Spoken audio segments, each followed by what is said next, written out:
Navçeya Aram ya ku ji aliyê Amerîkayê ve hatiye pêşniyarkirin dê li ser dirêjahiya sînorê Tirkiye bi Rojavayê Kurdistanê û bi kurahiya 5 kilometran be.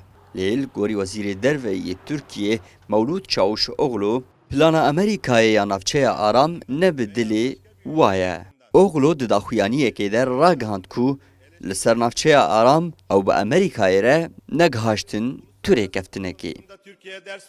Serkirdeyên rêveberiya Xweser jî tekez dikin ku navçeya Aram li gorî pêşniyara Amerîkayê guncav e û ew bûyeyekê re ne ku li jêr çavdêriyeke navdewletî be. Lê bi gotina wan, Tirkiye dixwaze li gorî bercewendiya xwe wê navçeyê birêve bibe.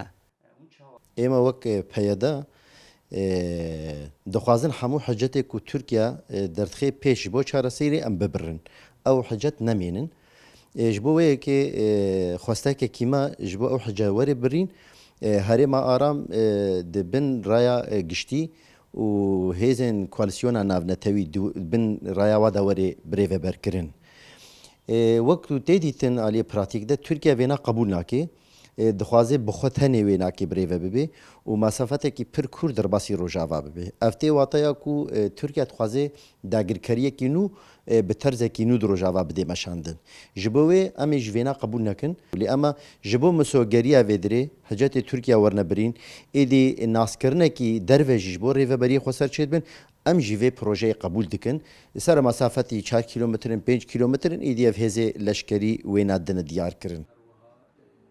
Ji balxwe ve jî serkirdeyên enekesê diyar dikin ku avakirina navçeya Aram dê ji bo bercewendiya tevahî aliyan be û tekez dikin ku di tevahî danûstandinên xwe de ew li ser avakirina navçeya Aram erê dikin.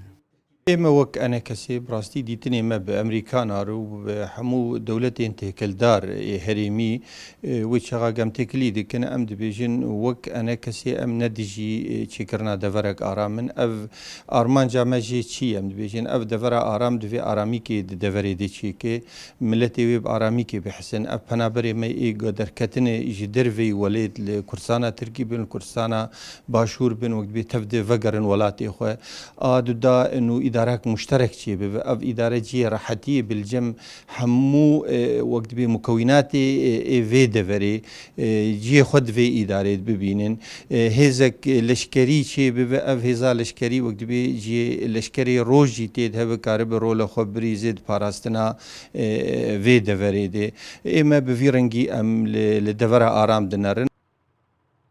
دمك ده كو تركيا narazîbûna xwe li hemberî pêşniyara Amerîkayê didî nîşandan, Keynes McKinsey fermandarê navîn yê fermandariya navendiya Artêşa Amerîkayê li Rojhilata Navîn li gel rayedarên hêzên Sûriya Demokrat kom bibû.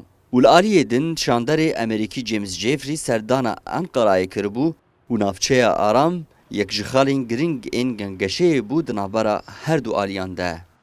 Şirovekar didin zanîn ku Tirkiye dê nikariba pêşniyara Amerîkayê red bike û navçeya Aram li gorî xwesteka wê nayê avakirin.